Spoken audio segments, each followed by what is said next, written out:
Welcome to Alt Rev Tech. Today, I've been called to share this with you guys because I have been talking to so many entrepreneurs that are in this area. They're struggling. They feel like, something's holding them back.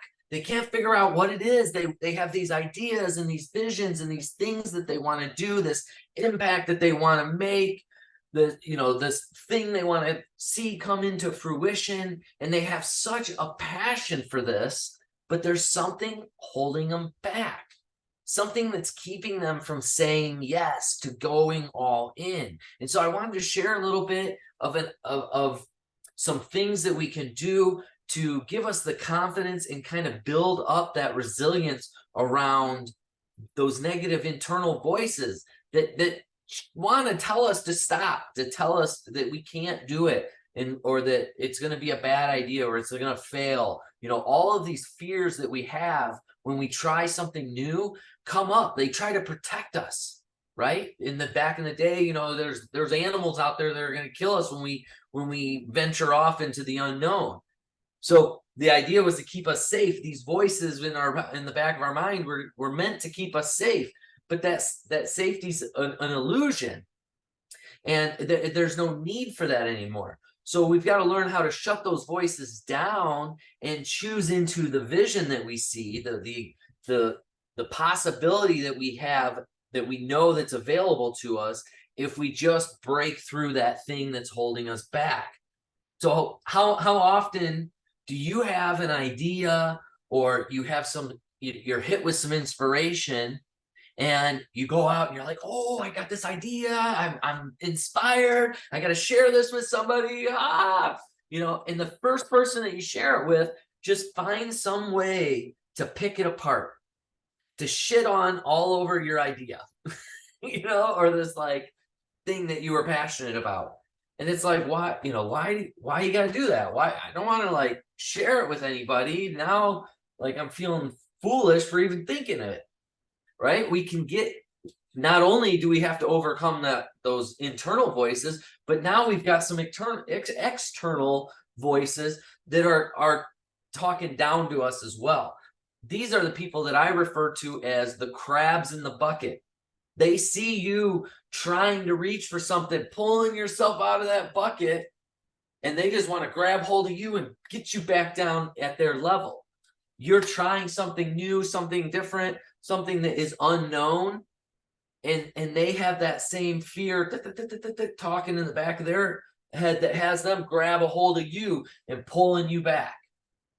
Like, oh, I see where he's going. No, you got to get back here. This is where safety is, because my brain is telling me this is safety, right? And so you're going to have these crabs in the bucket that are around you. And so oftentimes we need to separate ourselves from those people that are in our lives for that season in our life, until we can get past that. It's hard enough to overcome those internal voices. When we have those external voices speaking to us too, it's that much quicker to shut us down. So sometimes we need to really eliminate those people in our lives for the time being. And I say that for the season, whatever it takes, because at some point you're going to build up a confidence and build up resilience to where, like, it doesn't really matter what they say at this point. This is what I'm doing. This is what I'm creating, and I'm moving forward with it. But oftentimes we can have those days, we can have those periods in our development where we're real sensitive to that negativity. And so removing ourselves from that bucket will prevent those crabs from pulling us down, or at least limiting our exposure to those people that don't have that vision, and that maybe have in their best interest, have our best interest in mind, but just don't understand where we're at the current moment. And so as you're like discovering new opportunities and like new ways of creating revenue online, and you're getting excited, oh, I'm launching this coaching business, oh, I'm gonna launch this product online, whatever that thing is, don't let those naysayers tell you what to do, or put that fear in you. You can draw awareness of it. Oh, I see it, I'm aware. Thank you for your concern, thank you for your love. I'm aware of the things that could be out there, and I'm choosing my vision and my thing, and I'm moving forward with that, with the understanding that that's a possibility. Thank you. I appreciate all your guys' concern. Now get your crab claws off me.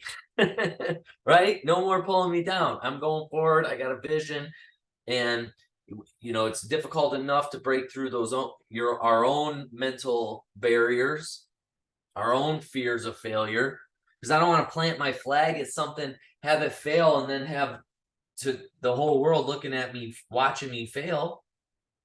But at the same time, it's also about how we frame that. If I look at it as I failed, then maybe I did fail.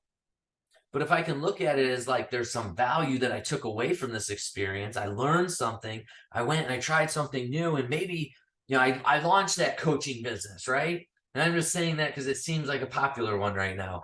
But I launched that coaching business, and it just didn't seem to grab traction. Like, nothing's wrong with me.